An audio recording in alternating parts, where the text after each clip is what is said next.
Welcome to Rocks Talks. Good to see y'all. I'll admit this is take two because my husband just walked through the door on phase one, take one.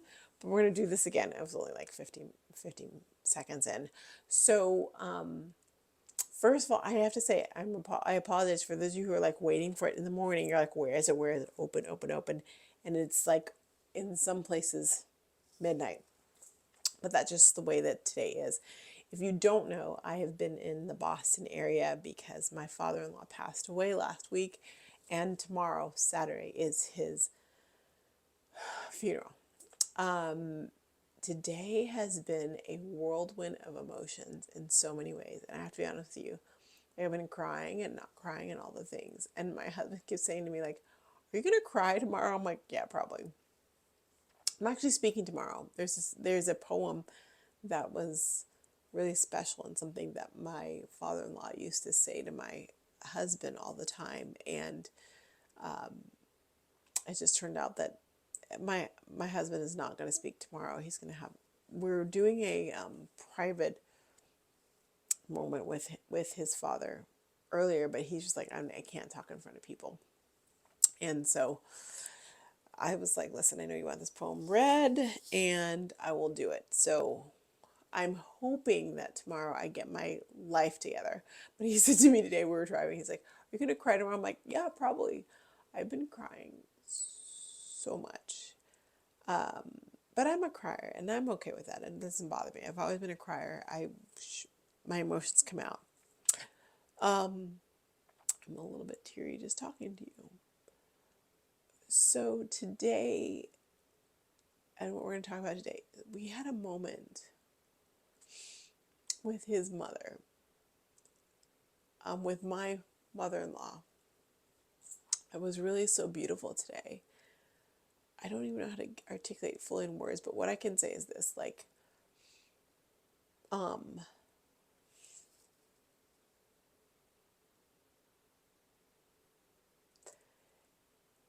it's a lot. This is all a lot. But what's so interesting is when you go through people's things, which almost feels a little intrusive, but you have to when someone passes, you get to see some beautiful things. And my husband's parents had a intense love of 45, 46, 47, like a lot of years. I don't even know the amount. I need to figure that out. That was wild. And getting to see that was a beautiful thing. I don't know, like life and death and turn, turn, turn, as Ecclesiastics or the birds would say, is like a normal thing. We know that, right? We all know that. But I don't know that it makes it any easier when things occur and when things happen. In fact, I know it doesn't make it any easier. I can't even look you in the eye. If you notice, I'm like not looking in the eye. I don't know that it makes it any easier. It's always too soon. It always feels like you've been slighted.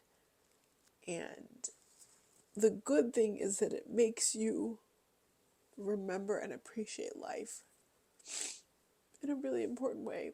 I can say, without going into too in depth of just what we've experienced today with all that is, for those of you who know, like when it's time to say goodbye to someone. And some of it is like going through their stuff, which feels intrusive, but has to be done with care and love, which we did today. It's just, it's just interesting and a lot. And I'm not gonna like mince words and be like, this is the first time I've ever, like, I know about life and death. I remember when I was actually in high school, sophomore year. I remember when our friends passed away. It was a horrible accident leading up to on the day of a dance, Sadie Hawkins or Morp, whatever you want to call it, and a drunk driver hit them. And one person, friend of mine, Melissa Spalding, I remember her name, of course, I would never forget it, passed away, and then others were really impacted and injured and had to recuperate in all sorts of ways. And it was just that, like, oh, as a sophomore in high school, you realize, wait, we're not immortal. And that's a thing, right? So I knew that, and I know that. And I remember even before that, one of my friends, that was a competitive swimmer, passed away from cancer. So I know that life is fleeting, and I know that it can hit you at any time. But like I said, it doesn't make it any easier. You would think, with knowing and experiencing a friend even before high school and junior high and elementary school who passed away, and then a high school friend that passed away, you would think that, like, when someone who's lived their life passes away, that feels normal, but it doesn't. There is no normalcy to the transition from this life to what comes next. There is none. And I would like to say that I was immune from emotion, but I'm not. And this has been really tough. We knew it was going to be, but it just has been. Tomorrow is the ceremony, and there was a poem that my husband's father referenced to my husband. The quote, and he found the poem, and I told him, I was like, listen, I know you want this read, I will read it for you. And he's like, you're not gonna cry, are you? I'm like, I might. And the poem is really gonna be the last thing at the ceremony, which means that I'm gonna be thinking about it from beginning to end.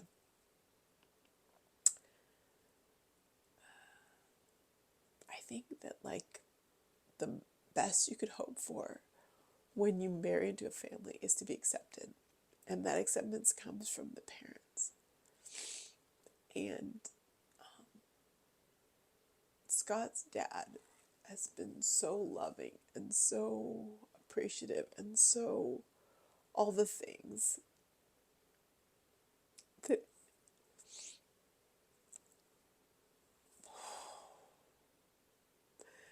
even though I've had, like, technically, if you want to get technical, he's been my father-in-law for 7 months. Scott and I were together for 8 years, 7 years before we were engaged, like 8, we've been together for 8 years.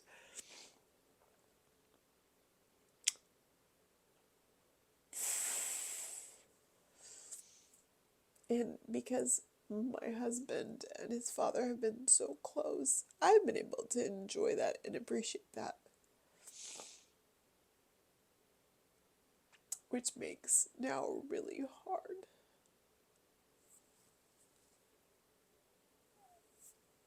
And it doesn't only make it hard for now, but I think about my parents. So I think about, like, his parents. But I also think my parents.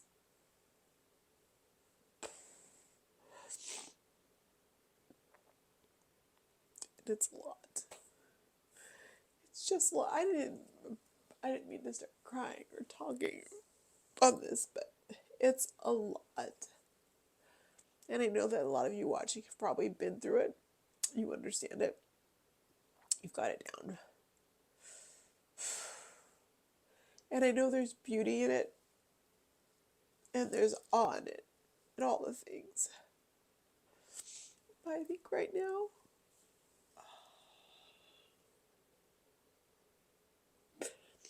I'm in the midst of not only being there for my husband and his loss, and just all that's going on around it.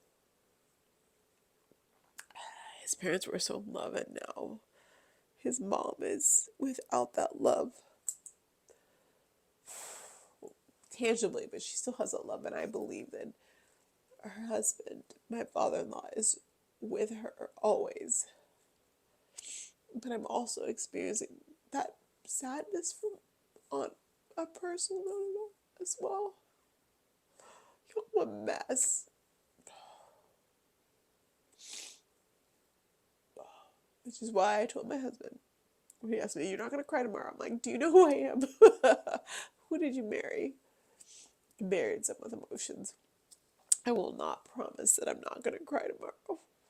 Even when I'm like, even if I'm reading the poem and I cry, it'll be fine. I know I can get through it crying, but I will get through it.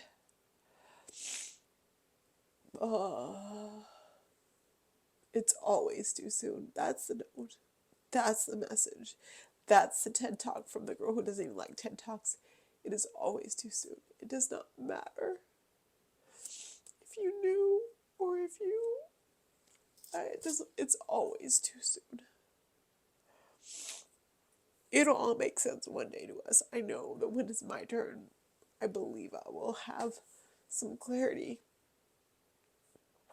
But in the meantime, it's too soon. It doesn't make sense.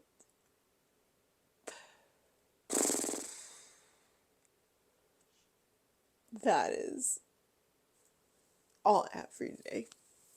I appreciate you for watching and for listening, and I will see you on Monday after the Super Bowl. I'm sure I'll have better words, and I'll be more.